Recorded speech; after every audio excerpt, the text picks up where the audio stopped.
हरे टमाटर की आलू चाट।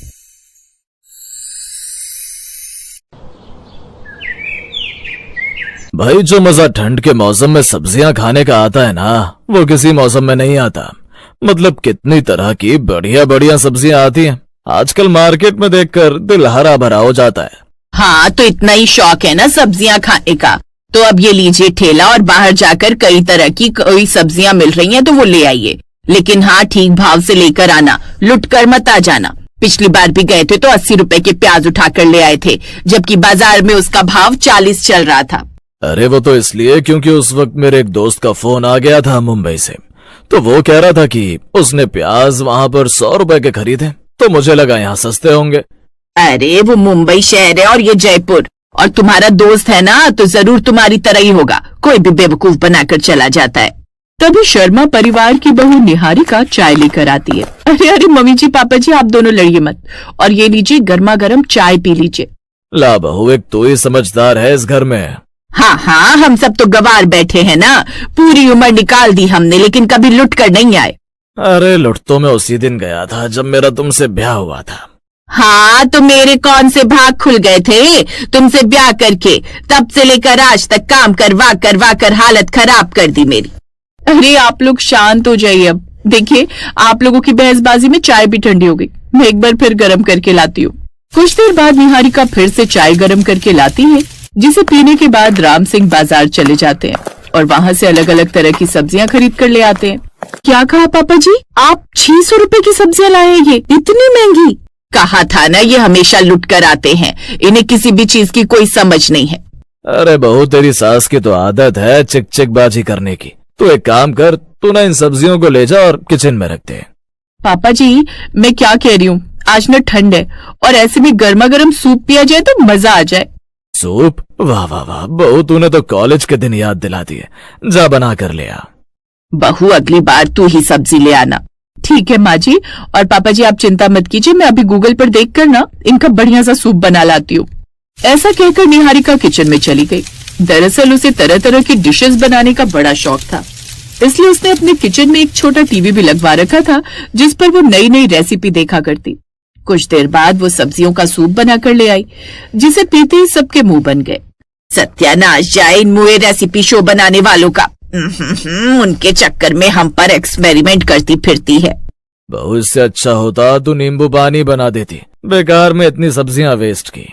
अरे खुद सब्जी लाए ना, तब इसे पता चले कितनी मेहनत लगती है। अब अगली बार से तू ही सब्जी लेकर आना। अगली बार निहारिका बाजार जाकर अपनी पसंद की सब्जियां ले आई और एक दिन रसोई में सिंक में सब्जियां धोने लगी, तभी उसकी सास सरस्वती देवी अंदर आई। अरे बहू, ये कौन से टमाटर ले आई? ये तो पूरे हरे हरे हैं। मम्मी जी, सब्जी वाले ने कहा था कि नए सीजन के बहुत खट्टे और स्वादिष्ट, मैंने सोचा आज कुछ नया बना देती हूँ। नया?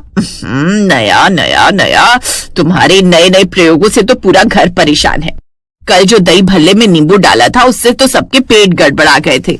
डोंट वरी मम्मी जी, ये वाला प्रयोग पक्का सफल होगा, वादा है। सरस्वती तो मुंह बनाकर वहां से चली गई, लेकिन निहारिका तो अपनी बात पर अड़ी रही।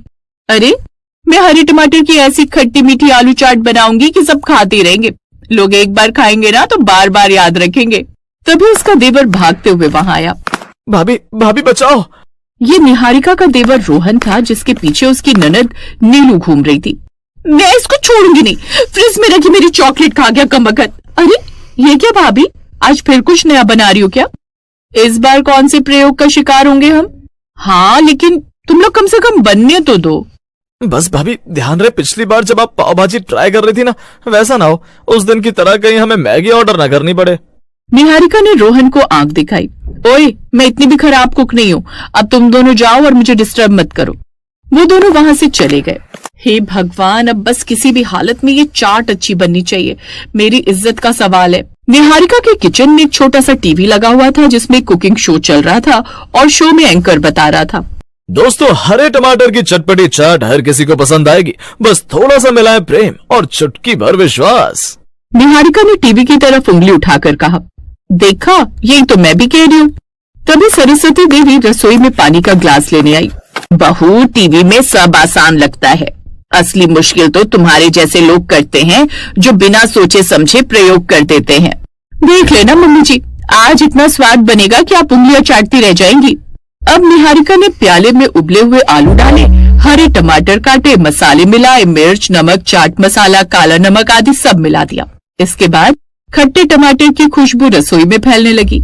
तभी अचानक बाहर से दरवाजा खुला। निहारिका की जेठानी शालिनी अपने बच्चों के साथ आ गई। अरे वाह निहारिका, कुछ खास बना रही हो क्या? लगता है हम सही समय पर आए हैं। हे भगवान, अब इतने सारे लोगों को खिलाना पड़ेगा। निहारिका की जेठानी का घर वहां से कुछ दूरी पर ही था और वो अक्सर मौका मिलता तो वहां आ जाती है। भाभी, आज हमारे यहाँ पर ना हरे टमाटर की आलू चाट बन रही है। हैं? हरे टमाटर की आलू चाट? ये तो कभी सुना नहीं। बच्चे खाएंगे भी कि नहीं? बेचारों ने वैसे भी सुबह से कुछ नहीं खाया है कि चाची के घर जाएंगे वहीं कुछ खाएंगे, लेकिन नाम सुनते ही बच्चों का तो जैसे मुंह ही बन गया। अरे मैं तो पहले ही कह रही थी कि इसे ये सब एक्सपेरिमेंट मत कर, लेकिन ये आखिर सुनती कहाँ है। हर बार नई नई डिश बनाकर हम पर एक्सपेरिमेंट करती रहती है। कितनी बार कहा है इसे ये सब एक्सपेरिमेंट अपने मायके जाकर करा कर। बड़ी बहू, चल तू अब आई है तो चलकर मेरी साड़ियां प्रेस कर दे। छोटी बहू को तो फुर्सत ही नहीं है इन सब से। अच्छा चलिए ठीक है माँ जी। सरस्वती अपनी ढेर सारी साड़ियां उसे पकड़ा देती है। घर पर बच्चों के लिए कुछ इवनिंग स्नैक ना बनाना पड़े उससे बचने के लिए तो मैं यहाँ आ गई, लेकिन यहाँ तो माँ जी ने हफ्ते भर की साड़ियां थमा दी। इधर किचन में खड़ी निहारिका खुद से कहती है, ये मम्मी जी तो मेरी चीजों में कमियां ही निकालती रहती हैं। एक तो इतनी सारी मेहनत करके इनके लिए नई नई डिश बनाओ, ऊपर से इनकी बातें सुनो। तभी प्याज काटते हुए उसकी आंखों से पानी बहने लगता है। अरे पगली, तू तो रोना ही शुरू कर दी। सब मजाक करते हैं। तू देखना, चाट तेरी बनाई हुई सबको पसंद आएगी, सब खुश हो जाएंगे। अरे रो कौन रहा है? वो तो मैं प्याज काट रही हूँ। कुछ ही देर में उसकी हरे टमाटर की आलू चाट बनकर तैयार हो गई।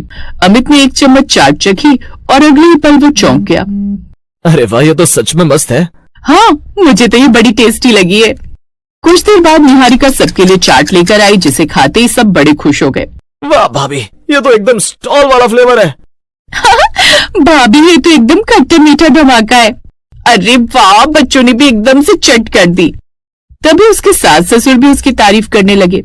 अब पड़ोस वाली शकुंतला काकी थी, जो हर घर के मसले में नाक घुसाने में माहिर थी। मैं तो बाहर टहल रही थी, तभी मुझे चाट की खुशबू आई। सोचा कि शर्मा जी के घर से ही आ रही होगी। हाँ हाँ, आप बैठिए, मैं अभी ला देती हूँ। और अगले दिन तक ये बात काकी ने पूरे मोहल्ले में फैला दी।